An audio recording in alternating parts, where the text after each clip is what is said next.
Free cam सॉफ्टवेअरनी आपण video record केलेला आहे आणि तो व्हिडिओ रेकॉर्ड झालेला आपल्या कॉम्प्युटरमध्ये सेव्हसुद्धा झालेला. आता आपण बघणार आहोत की हा व्हिडिओ तुमच्या स्वतःच्या यूट्यूब चॅनलवर तुम्ही कशाप्रकारे अपलोड करू शकता. तर त्यासाठी सगळ्यात अगोदर तुमचं जीमेल किंवा गुगल अकाउंट असायला पाहिजे. त्यालाच आपण जीमेल अकाउंट म्हणतो. तर तुम्ही तुमच्या मशीनमध्ये ब्राउझर सुरू करा, जसं गुगल क्रोम, आणि त्या ब्राउझरमध्ये सर्वात अगोदर तुम्ही जीमेलला लॉग इन व्हा, म्हणजे तुमच्या जीमेल अकाउंटला तुम्ही लॉग इन करा. मग तुम्ही त्यासाठी तुमचा आय डी आणि पासवर्ड वापरा आणि तुम्ही तुमच्या जीमेलला लॉग इन व्हा. लॉग इन झाल्यानंतर तुम्हाला तुमच्या जीमेलची अशी विंडो दिसेल. त्यामध्ये तुम्हाला इनबॉक्स दिसेल. ओके, या साईडला इनबॉक्स, स्टार्ट, स्नूज वगैरे हे तुमचे सगळे लॉग इनचे इकडच्या साईडचे मेनूज दिसतील. मधल्या ब्लॉकमध्ये तुम्हाला तुमचे आलेले इनबॉक्सचे मेल्स दिसतील आणि सगळ्यात टॉप राईट कॉर्नरला इथे गुगलच्या ॲप्स, हे बघा इथे मी दाखवत आहे माऊस ॲरोनी, हे छोटे छोटे 9 प्रकारचे जे छोटे छोटे सिम्बॉल दिसत आहेत, डॉट्स, हा गुगल ॲपचा एक सिम्बॉल दिसेल. या गुगल ॲपच्या सिम्बॉलवर क्लिक करा. इथे क्लिक केल्यानंतर तुम्हाला इथे यूट्यूब दिसेल. या यूट्यूबवर क्लिक करा. तुम्ही यूट्यूब ह्या ॲपवर क्लिक करा. यूट्यूब ॲपवर क्लिक केल्याबरोबर तुम्हाला सेकंड टॅब, म्हणजे तुमची इनबॉक्स बाजूला चालू राहील, त्याच्या बाजूला सेकंड टॅब यूट्यूबचा सुरू होईल. यूट्यूबचा हा टॅब सुरू झाल्यानंतर यूट्यूबच्या टॅबवर बघा परत तुम्हाला लेफ्ट हँडला इथे यूट्यूबचे मेनूज दिसतील. मधल्या टॅबमध्ये काही यूट्यूबचे पॉप्युलर व्हिडिओ दिसतील जे ट्रेंडमध्ये आहेत. आणि त्यानंतर राईट टॉप कॉर्नरला परत बघा, राईट टॉप कॉर्नरला तुमच्या इथे लॉग इन आय डीचा एक जो काही तुमचा प्रोफाईल फोटो असेल तो दिसेल, किंवा जर तुमचा फोटो नसेल तर तुमचा प्रोफाईलचा अल्फाबेट दिसेल, जसं यस आहे, ए आहे, यस ए आहे, बी ए आहे, अशा प्रकारचा तुमचा एक आयकॉन दिसेल. त्या आयकॉनवर तुम्ही सिम्पल क्लिक करा, लेफ्ट क्लिक केल्यानंतर बाजूला त्याची एक अशी पूर्ण प्रोफाईल पॅन ओपन होईल. या प्रोफाईल पॅनमध्ये तुमचं इथे नाव दिसेल, तुमचा जीमेल आय डी दिसेल, मॅनेज युअर गुगल अकाउंट दिसेल, युअर चॅनल दिसेल, बरोबर आहे. तर यातनं तुम्ही युअर चॅनल्स याच्यावर क्लिक करा. युअर चॅनल्स यावर तुम्ही क्लिक करणार. युअर चॅनलवर तुम्ही क्लिक केल्याबरोबर तुम्हाला तुमचं चॅनल इथे यूट्यूबचं इथे दिसेल. यूट्यूबच्या चॅनलवर तुमचं नाव दिसेल, तुमचा इथे सबस्क्रायबर दिसेल जर तुमच्या चॅनलला कोणी सबस्क्रायबर असेल तर.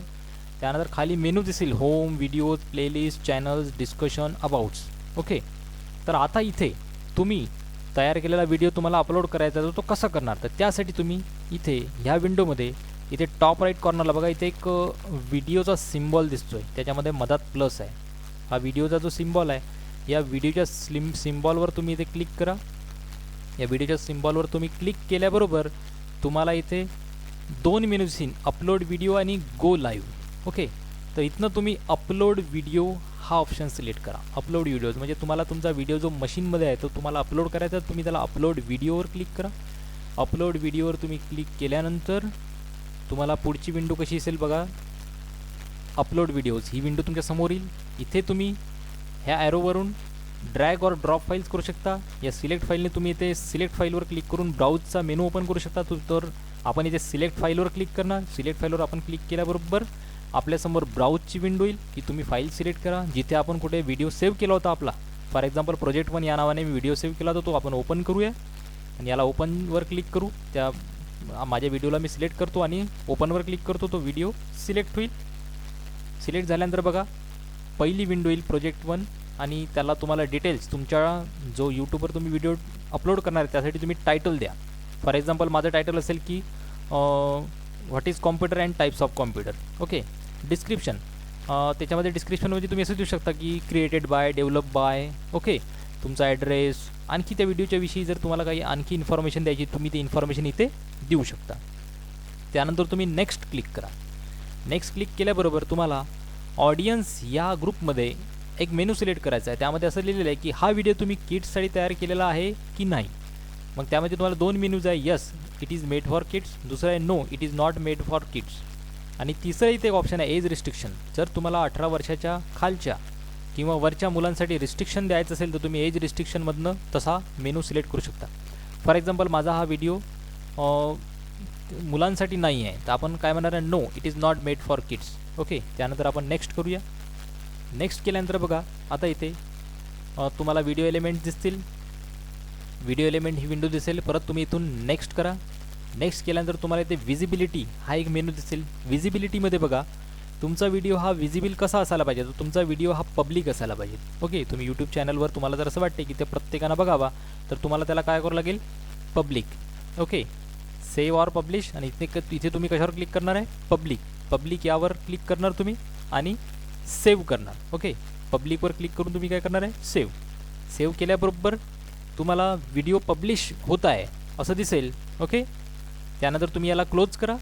ओके, क्लोज केल्यानंतर तुमचा व्हिडिओ पब्लिश झालेला असेल आणि तो तुमच्या व्हिडिओच्या चॅनलच्या लिस्टमध्ये सर्वात टॉपला आलेला असेल. बघा इथे आलेला आहे. Okay, project 1, visibility public, restriction none, date आलेली आहे त्याची अपलोडिंगची, त्याला किती लोकांनी व्ह्यू केलेले ते आहे, कमेंट्स आलेले आहेत, लाईक्स आणि डिसलाईक्ससुद्धा येईल. ओके, जसं जसं तुम्ही व्हिडिओ तुमचा बघितला जाईल तसे तसे हे याची जे डाटाज आहे हा कमी जास्त होत राहील. ओके, अशा प्रकारे तुमचा व्हिडिओ इथे ॲड झालेला आहे तुमच्या चॅनलमध्ये. आता आपण बघूया की समजा यूट्यूबवर जर कोणी गेलं आणि त्याला जर तुमचा व्हिडिओ पाहायचा असेल तर तो कसा सर्च करू शकेल, तर तुम्ही यूट्यूबवर गेल्यानंतर सर्च टॅबमध्ये, या सर्च टॅबमध्ये तुम्ही इथे तुम्ही तयार केलेल्या व्हिडिओचं टॉपिक टाईप करत असतं की types of computer by SR Athawale. Okay, आणि सर्च करा. सर्च केल्याबरोबर तुम्हाला खाली जो व्हिडिओ तुम्ही टाईप केला असेल तयार, तो व्हिडिओ त्या टॉपिकनुसार समोर सर्च होईल. ओके, होऊ शकते त्यासारखे आणखी काही लोकांनी व्हिडिओ तयार केले ते सुद्धा सर्च होतील. ओके, जसं माझ्या खाली पण एक आणखी types of computers, micro computer हा दुसऱ्यांनी तयार केलेला सुद्धा व्हिडिओ आलेला आहेत. ओके, माझं चॅनलसुद्धा दिसत आहे, माझा व्हिडिओसुद्धा दिसत आहे. आणि मग या व्हिडिओला तुम्ही क्लिक करा तर हा व्हिडिओ असा प्ले होईल. प्ले झाल्यानंतर बघा इथे ॲड्रेस बारवर या व्हिडिओची इथे लिंक दिसत आहे, youtube.com watch?VW याचा एक कोड दिसत आहे =683S. ही पूर्ण एक लिंक आहे. ओके, ही तुमच्या व्हिडिओची लिंक आहे पूर्ण. ही लिंक तुम्ही शेअर करू शकता कुठे पण, कुणाशी पण. ज्याला कोणाला तुम्ही शेअर करणार तो शेअर केल्यानंतर त्या लिंकवर जेव्हा क्लिक करेल तेव्हा तुम्हाला त्याला तुमचा व्हिडिओ बघता येईल. तसंच इथे शेअर नावाची बटनसुद्धा असते. या शेअर नावाच्या बटननेसुद्धा तुम्ही या तुमच्या व्हिडिओला सोशल मीडियाच्या वेगवेगळ्या साईट्सवर शेअर करू शकता. शेअर करतानासुद्धा हीच लिंक ही youtube.com पासून तर 683S पर्यंत ही जी लिंक आहे ही लिंक शेअर होईल. ओके, तसंच हा व्हिडिओ तुम्हाला जर असं वाटत असेल की DVTच्या ई-लर्निंगवर पब्लिश व्हावा त्या यूट्यूब चॅनलवर, तर तुम्हाला हा व्हिडिओची लिंक डायरेक्टरेट मुंबई DVT यांचे जे कोऑर्डिनेटर असतील त्यांना तुम्ही ही लिंक तुमच्या व्हिडिओची पाठवा. ते निश्चित तुमचा यूट्यूबवर म्हणजे DVTच्या यूट्यूब चॅनलवर तुमचा व्हिडिओ ई-लर्निंगमध्ये ॲड करतील. आणि जर तुमच्या व्हिडिओला जास्तीत जास्त लोकांनी, जास्तीत जास्त ट्रेनर्सनी जर त्याला लाईक केलं असेल तर DVT मुंबई तुमचा तो व्हिडिओ निमीलासुद्धा रिकमेंड करू शकेल. ओके, तर अशा प्रकारे तुम्ही तुमच्या कुठल्याही लर्निंग ऑब्जेक्ट्सवर प्रेझेंटेशन तयार करू शकता. प्रेझेंटेशन तयार केल्यानंतर तुम्ही त्याला व्हॉईस देऊ शकता. व्हॉईस दिल्यानंतर तुम्ही त्या प्रेझेंटेशनला कुठल्या पण तुमच्या स्वतःच्या सोशल मीडियावर अपलोड करू शकता. तिथनं ती लिंक तुम्ही DVTला देऊ शकता. DVTकडनं ती लिंक निमीपर्यंत पोहोचून जाईल. अशा प्रकारे आजचा हा टॉपिक मला असं वाटते तुमच्या सगळ्यांना समजला असेल. यावर जर कुठल्याही प्रकारची क्युरीज असेल, कुठल्याही प्रकारचा जर तुमचे काही क्वेश्चन्स असतील तर तुम्ही मला संपर्क करा. मी माझा नंबर आणि ॲड्रेस तुम्हाला देतो आहे. त्यावर तुम्ही मला डायरेक्टली कधीही संपर्क करू शकता आणि यावर जर तुमचे काही प्रश्न असतील तर तुम्ही मला विचारू शकता.